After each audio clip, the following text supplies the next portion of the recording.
Okay student, इससे पहले के क्लास में हम लोगों ने सन के बारे में एंड प्लैनेट्स के बारे में पढ़ा है। Today we are going to start our planet earth topic. ये आप लोग देख रहे हैं, आपके बुक पर पेज नंबर 7 पे मिलेगा। The earth is the 5th largest planet and the 3rd nearest to the sun. It is spherical in shape, slightly flattened at the poles and bulging at the equator. This shape is described as geoid. Our Earth is a unique planet because it is the only planet in the solar system where life is known to exist. Can you say why? This is because the Earth has all the favorable conditions required for the existence of life. पृथ्वी हमारी 5वीं सबसे बड़ी ग्रह है तथा सूर्य से distance के आधार पर देखेंगे तो ये तीसरा ग्रह है। आकार में ये गोलाकार है तथा ध्रुवों पर ये चपटी हुई है तथा इक्वेटर में आप देखेंगे तो थोड़ी उभरी हुई है। इस तरह के शेप को हम लोग जियोइड शेप के नाम से जानते हैं। हमारी अर्थ एक यूनिक प्लेनेट है, मतलब अद्वितीय प्लेनेट है। इसके समान कोई दूसरा प्लेनेट नहीं है, क्योंकि यह मात्र ऐसी प्लेनेट है सोलर सिस्टम में जहाँ की जीवन पाया जाता है। क्या आप बता सकते हैं क्यों? क्योंकि पृथ्वी पर वो सारी फेवरेबल कंडीशन मौजूद हैं जो कि जीवन के लिए ज़रूरी होती हैं। वो सारे परिस्थितियाँ हमारे पृथ्वी पर मौजूद हैं। जैसे कि आप देखेंगे, they are optimum distance from the sun, मतलब सन से इसका डिस्टेंस भी जो है वो एकदम अनुकूल है। आप देखिएगा तो तीसरे नंबर पे है, न सूर्य से ज़्यादा नज़दीक है न सबसे ज़्यादा दूर है। Second number, an average surface temperature of 14 degree celsius, औसत तापमान सतह का 14 डिग्री सेल्सियस है। Suitable seasons and weather condition, उपयुक्त ऋतुएं हैं तथा मौसमी सभी घटनाएं पृथ्वी पर उपयुक्त हैं जीवन के लिए। 4th number, adequate availability of liquid water, और पर्याप्त मात्रा में जल मौजूद हैं जो कि जीवन के लिए आवश्यक है। नाउ अब हम लोग देखेंगे नट्स एंड बोल्ट्स में। About 71% of the earth surface is covered with water. Therefore to the astronauts who see the earth from space, the earth appears blue in color. That is why the earth is also called a blue planet. पृथ्वी के सतह पर लगभग 71% water है तथा इस 71% में से भी अधिकांशतः जो वाटर है, 97% जो वाटर है वो ओशियन का पानी है। इसीलिए जो अंतरिक्ष यात्री हैं, एस्ट्रोनॉट लोग, वो लोग स्पेस से पृथ्वी को देखते हैं तो पृथ्वी ब्लू कलर में दिखाई देती है। यही कारण है कि पृथ्वी को हम लोग ब्लू प्लेनेट के नाम से भी जानते हैं। Next topic, satellites. Satellites which means in Hindi उपग्रह। In general a satellite is anything that orbits something else as. For example, the moon orbits the earth and is a satellite. Like the planets, the satellites have no light of their own and they too reflect the light they receive from the sun. सामान्यतः हम लोग देखते हैं कि planet जो है उसका orbit है सन के चारों तरफ वो रिवॉल्विंग करता है, लेकिन सैटेलाइट का दूसरा ही उसका ऑर्बिट होता है। उदाहरण के तौर पर देखेंगे तो मून का जो ऑर्बिट है वो पृथ्वी की तरफ पड़ता है, मतलब पृथ्वी के चारों तरफ रिवॉल्व करते हैं। तो ये जो मून है ये सैटेलाइट है। जैसे कि प्लेनेट के पास भी अपना लाइट नहीं होता है, ठीक उसी तरह सैटेलाइट का भी अपना लाइट नहीं होता है। ये रिफ्लेक्ट करते हैं लाइट को, जो भी लाइट ये सूर्य से प्राप्त करते हैं। Today man-made satellites are being launched into space to study weather condition, develop telecommunication, take photographs and map large areas of the earth and conduct experiments in space.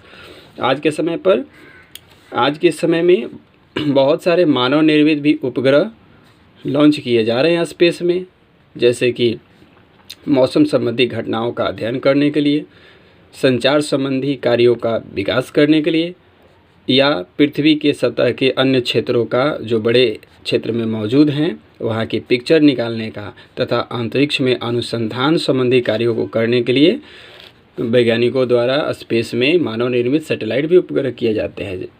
आप लोगों ने पीछे के क्लास में पढ़ा होगा, आर्यभट्ट नाम का एक आर्टिफिशियल सैटेलाइट लॉन्च हुआ था 1975 ईस्वी में। The moon is a natural satellite of a planet. Jupiter, Saturn, Uranus, Neptune and Mars have many moons, while Mercury and Venus have no moon at all. The Earth has only one moon. चंद्रमा एक प्राकृतिक उपग्रह है। Jupiter, Saturn, Uranus, Neptune and Mars के पास बहुत सारे moon हैं, जबकि मरकरी और वीनस के पास अपना कोई मून नहीं है। पृथ्वी के पास मात्र एक मून है और सबसे ज़्यादा मून याद रखेंगे आप, शनि का सबसे ज़्यादा मून है। मीन्स शनि के सबसे ज़्यादा सैटेलाइट है, उसके बाद जुपिटर के सबसे ज़्यादा सैटेलाइट है, right. Next, the earth's moon. अब हम लोग पढ़ते हैं पृथ्वी का जो नेचुरल सैटेलाइट है मून, उसके बारे में स्टार्ट करते हैं हम लोग। The Earth's moon is the brightest object in the night sky but has no light of its own. The diameter of the moon is about 1/4 of the Earth's diameter. But then why does it appear as big as the sun? This is because it is closer to us than the sun. It is situated at a distance of about 3,84,400 km from the Earth. The moon's surface is rocky and covered with dust. It has large holes on its surface called craters. There is no air on the moon. It has no life of any kind. पृथ्वी की जो चंद्रमा है वह सबसे चमकीली object है। रात के समय में आकाश में हम लोग देखते हैं, लेकिन इसका अपना कोई प्रकाश नहीं होता है। जैसे कि प्लेनेट का कोई अपना प्रकाश नहीं होता है, उसी तरह सैटेलाइट का भी अपना कोई लाइट नहीं होता है। मून की जो डायमीटर है वो पृथ्वी के डायमीटर का 1/4 होता है, 1/4 होता है, लेकिन फिर भी यह सन के समान ही बड़ा दिखता है। क्यों? यह इसलिए दिखता है क्योंकि यह सन की अपेक्षा ज़्यादा नज़दीक है हमसे। यह हमसे लगभग 3,84,400 किलोमीटर दूर है पृथ्वी से। मून का जो सतह है वह रॉकी है, चट्टानों वाला है तथा धूल कणों से भरा हुआ है। यहाँ पर चंद्रमा पर बहुत बड़े बड़े गड्ढे हैं इसके सतह पर, जिसे क्रेटर्स के नाम से जानते हैं। यहाँ पर वायुमंडल नहीं है चंद्रमा पर, अतः यहाँ पर किसी भी प्रकार का जीवन मौजूद नहीं है। Now the nuts and bolts. A full day on the moon lasts about 29 Earth days on an average from one sunrise to the next. Means चंद्रमा पर जो दिन होता है पूरा वह 29 दिन का होता है। एक सूर्य उदय से अगले सूर्योदय के बीच का जो समय होता है वो 29 दिन का समय लेता है। अब हम लोग जा रहे हैं देखने नेक्स्ट टॉपिक, जो उसका नाम है एस्ट्रॉइड्स। इसको हिंदी में हम लोग क्षुद्र ग्रह बोलते हैं। यह दो ग्रह के बीच में पाया जाता है। Between the orbits of Mars and Jupiter thousand of planet like a small bodies revolve around the sun along with the planets. These are called asteroids or planetoids. Many believe that these are pieces of some planet which exploded a long time back. The largest asteroid is the Ceres.